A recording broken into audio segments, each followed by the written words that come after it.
Venom the last dance 2024 में release हुई बेहतरीन मूवी की एक्सप्लेनेशन।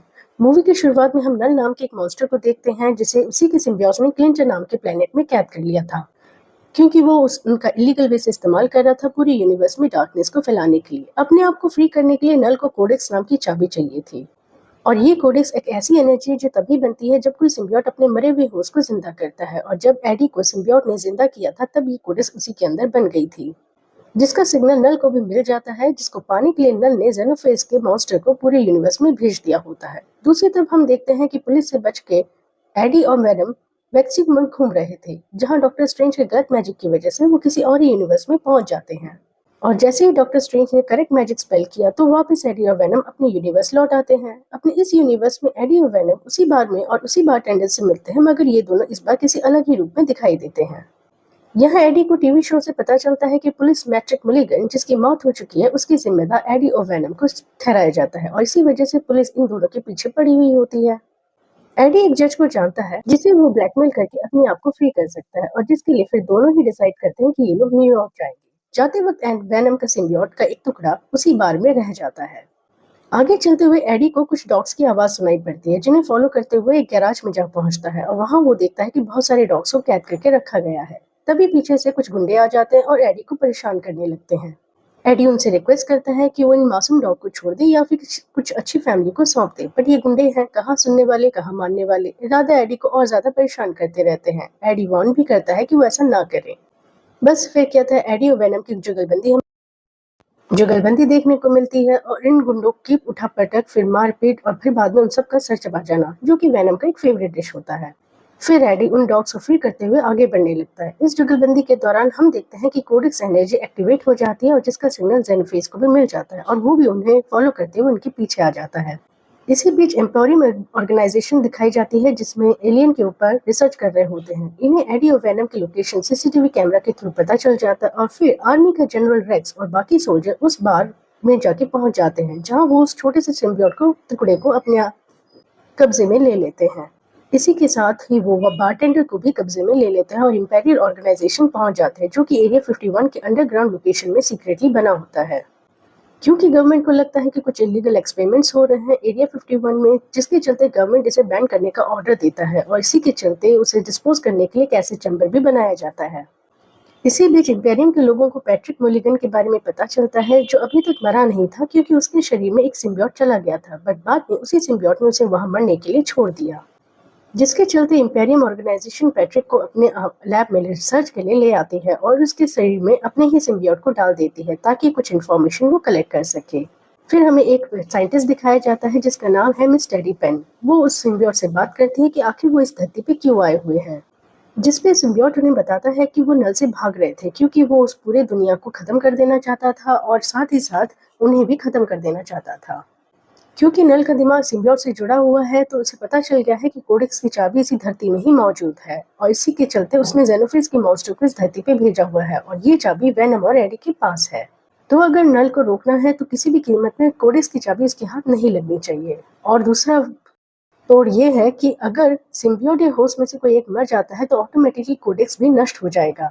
ये सुनकर जनरल रेक्स एडी को मारने का फैसला करता है, क्योंकि उसी की वजह से उसके काफी सोल्जर्स मारे भी गए थे। जेनेक्स को कोडेक्स का पता तभी चल सकता है जब कोई सिम्बियोट पूरी तरह से होस्ट के अंदर समा जाए, या यूं कहें कि उसे अपने कंट्रोल में ले ले।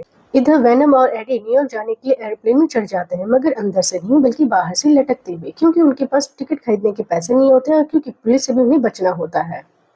जैसे ही वेनम और एडी एक होते हैं तो जेनोफिस को उनके लोकेशन का पता चल जाता है, और कोडेक्स भी एक्टिवेट हो जाता है, जो कि उस जेनोफिस को दिखाई देता है, जिसपे वो भी उस प्लेन में चढ़ जाता है। अब फिर दोनों की जोरदार फाइट शुरू हो जाती है प्लेन के ऊपर। फाइट के दौरान वेनम जेनोफिस को प्लेन के विंग में फंसा देता है, और फिर वह वहां से दोनों निकल जाते हैं। उसी दौरान वेनम को भी पता चल जाता है कि मॉन्स्टर कोडेक्स हासिल करने के लिए उनके पीछे पड़ा हुआ है, और जब तक ये दोनों जुड़े रहेंगे तो नल को सिग्नल मिलती रहेगी, और वो इसी तरह से जेनोफिस को उनके पीछे भेजता रहेगा। विंग में फंसने के बाद भी टुकड़े टुकड़े होते हुए भी जेनोफिस मरता नहीं, बल्कि फिर से जिंदा हो जाता है, ऐसा हम देखते हैं। फिर वेनम और एडी डेजर्ट में उतर जाते हैं, जब वेनम एडी को नल के बारे में, कोडेक्स के बारे में और जेनोफिस के बारे में पूरी बात बताता है। रेगिस्तान में आगे चलते हुए वेनम को घोड़ा दिखाई देता है जिसे वो अपना होस्ट बना लेता है और एडी को अपनी पीठ पे बिठा कर बड़ी ही फुर्ती से न्यूयॉर्क के लिए निकल जाते हैं। लेकिन फिर इम्पेरियम के ऑर्गेनाइजेशन के एजेंट्स वहां भी अपने सोल्जर्स को लेकर के पहुंच ही जाते हैं और उनके ऊपर हमला कर देते हैं और फिर हमें पानी के अंदर घमासान फाइट देखने को मिलती है। बीच में एक पॉइंट पर वेनम को एडी को अपना होस्ट बनाना पड़ता है जिसके चलते जेनोफेज को अगेन उनकी लोकेशन का पता चल जाता है और वो भी वहां पहुंच जाता है। फिर एजेंट्स और जेनोफेज के बीच में हम फाइट देखते हैं जो कि बहुत ही घमासान होती है और इस फाइट के दौरान जनरल रेक्स के सारे एजेंट्स मारे जाते हैं और ये देख रेक्स को बहुत ही गुस्सा आता है। इनफैक्ट वो हैरान भी होता है कि आखिर ये जेनोफेज जैसा मॉन्स्टर आया कहाँ से। मौका देखकर वेनम और एडी वहां से रफू चक्कर हो जाते हैं। रास्ते में उनकी मुलाकात मार्टिन नाम की फैमिली से होती है जो एरिया 51 एलियंस देखने के लिए जा रहे होते हैं। ये लोग एडी को खाना देते हैं और राइड भी देते हैं, दोनों ही सर्व करते हैं। इसी ट्रिप के दौरान इनकी भी अच्छी बॉन्डिंग हो जाती है एडी के साथ। ये फैमिली एडी को लास वेगास तक लिफ्ट दे देते हैं और आगे बढ़ चलते हैं। आगे के सफर के लिए एडी के पास पैसे नहीं होते हैं तो वो कैसीनो जाने का डिसाइड करता है जिसके लिए वो अपना भेस बदल कर अंदर जाता है जहाँ पे वो मिसेस चैन से मिलता है और मिसेस चैन भी उसे देख कर बहुत खुश होती है। इनफैक्ट गले से लगा लेती है और उसे अपने होटल के कमरे में ले जाती है। एडी से ज्यादा तो हम देखते हैं कि मिसेस चैन को देखकर वेनम ज्यादा एक्साइटेड होता है। इनफैक्ट वो मिसेस चैन के साथ डांस करने का डिसाइड करता है जिसके लिए अगेन वो एडी को अपना होस्ट बनाता है और वेनम मिसेस चैन के साथ डांस करने लगता है। और जिसका डर था वही होता है। जेनोफेज को उनकी लोकेशन के बारे में फिर से पता चल जाता है, वो भी वहां पहुंच ही जाता है और जैसे ही वेनम जेनोफेज को देखता है तो झट से वो एडी से अलग हो जाता है ताकि उसे कोडेक्स दिखाई ना दे और वो उनके ऊपर हमला ना कर सके। बट बुरी किस्मत वहां भी एजेंट्स पहुंच ही जाते हैं और दोनों पे हमला कर देते हैं और फिर इन दोनों को कब्जे में लेकर एरिया 51 के लिए निकल चलते हैं। यहाँ जनरल रेक्स एडी को मारना चाहता था ताकि कोडेक्स भी खत्म हो जाए और उसका बदला भी पूरा हो जाए, मगर डॉक्टर टेडी पेन और उसकी असिस्टेंट ऐसे नहीं चाहते थे, वो उसके खिलाफ थे। और हम देखते हैं कि असिस्टेंट ने वेनम को अपने अंदर छिपा रखा होता है।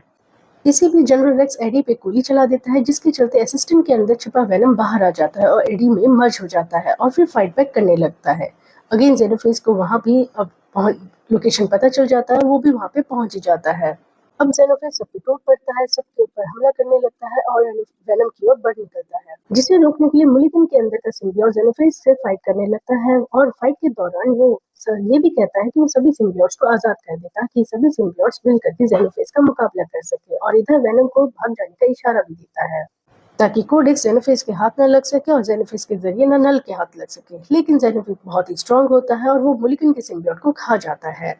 ये देख डॉक्टर टेडी पेन डर जाती है और वहाँ के सभी सिम्बियोट्स को रिलीज कर देती है और वो सभी सिम्बियोट्स लैब के स्टाफ को अपना होस्ट बनाकर जेनोफेज के अगेंस्ट लड़ने लगते हैं और वेनम और एडी को बचाने की कोशिश कर रहे होते हैं। इनफैक्ट देखा जाए तो वो पूरे अर्थ ग्रुप के लोगों को बचाने की कोशिश कर रहे थे। इसी बीच में हम देखते हैं कि मार्टिन का परिवार भी एरिया 51 पहुंच जाता है जो इसी लड़ाई के दौरान वो भी फंस जाता है। फिर एडी इन्हें भी बचाकर वहां से निकाल लेता है। इस लड़ाई में सिम्बिया और जेनोफेज पर भारी पड़ने लगे थे जिसके चलते जेनोफेज आसमान में एक सिग्नल भेजता है और इस सिग्नल के पता चलते ही नल ने अपने मॉन्स्टर जेनोफेज को उधर भी धरती पर भेज देता है क्योंकि उससे जरिए उसे कोडेक्स के लोकेशन का भी पता चल गया था। बिलीव मी दोस्तों, ये फाइट का सीन बहुत ही जबरदस्त होता है। एक तरफ जेनोफेज की आर्मी और दूसरी तरफ कोडेक्स की आर्मी। कोडेक्स ना मिले इसके लिए सिम्बियोट्स की आर्मी जो आपस में फाइट कर रहे होते हैं। हम देखते हैं कि जेनोफेज सिम्बियोट्स के ऊपर भारी पड़ने लगे और जिसमें एडी और जनरल रेक्स दोनों ही बुरी तरह से घायल हो जाते हैं और काफी सिम्बियोट्स भी मारे जाते हैं। ये सब देख वेनम समझ जाता है कि इस लड़ाई को नहीं जीता जा सकता क्योंकि जितने भी और भी वो जेनोफेज को मारते हैं वो बार बार जिंदा हो जाता है और जब तक कोडेक्स नहीं मिल जाता नल यूं ही जेनोफेज को उनके पीछे भेजता रहेगा। अब एक ही रास्ता था कि वो कोडेक्स को नष्ट कर दे और ये तभी मुमकिन है जब कोई होस्ट या सिम्बियोट दोनों में से कोई एक मर जाए। वेनम अपने आखिरी पल एडी के साथ बहुत ही इमोशनल मोमेंट्स को शेयर करते हुए बिताता है। मतलब तो आप समझ ही गए होंगे कि यहाँ वेनम अपने आप को सेक्रीफाइस करने का डिसाइड कर चुका है। वो एडी को एक आखिरी बार अपना होस्ट बनाकर सभी जेनोफेज को अपनी ओर बुलाता है और फिर मौका देखते ही एडी को अपने से दूर कर देता है और उस ऐसे चैम्बर की ओर बढ़ने लगता है जिसे गवर्नमेंट ने एरिया 51 को डिस्पोज करने के लिए बनाया था। इधर वेनम जनरल रेक्स को इशारा करता है कि वो जनरल रेक्स ऐसे चैम्बर को एक्टिवेट कर दे और जैसे ही जनरल रेक्स एक्टिवेट करता है चैम्बर को तो यहाँ हम देखते हैं कि वेनम और उसके साथ सभी जेनोफेज धीरे धीरे मरने लगते हैं, पिघलने लगते हैं उस एसिड चैम्बर में।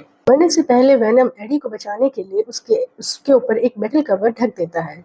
इधर जनरल रेक्स भी बॉम्ब ब्लास्ट कर देता है जिसके चलते सभी जेनोफेज और बाकी के सिम्बियोट्स मारे जाते हैं। इसी बीच हम देखते हैं कि इस ब्लास्ट से बचने के लिए डॉक्टर टेडी पेन अपना एक आखिरी सिम्बियोट जो कि इलेक्ट्रिफाइड और वाइब्रेंट कलर का होता है उसे यूज कर लेती है और अपने असिस्टेंट और खुद को बचा लेती है। हम आगे के सीन में एडी को बेहोश पाते हैं और जब उसे हॉस्पिटल में होश आता है तो वो वेनम को पुकार रहा होता है।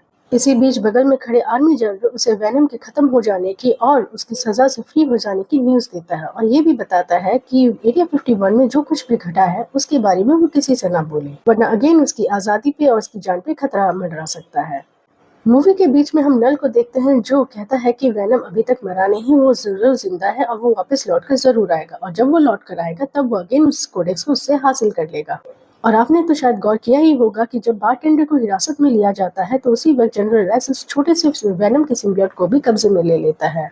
और पोस्ट क्रेडिट सीन में हम देखते हैं कि एक कॉकरोच के अंदर हमें उस वेनम के सिम्बियोट्स पाए जाते हैं जो कि कॉकरोच को अपना होस्ट बना चुका होता है।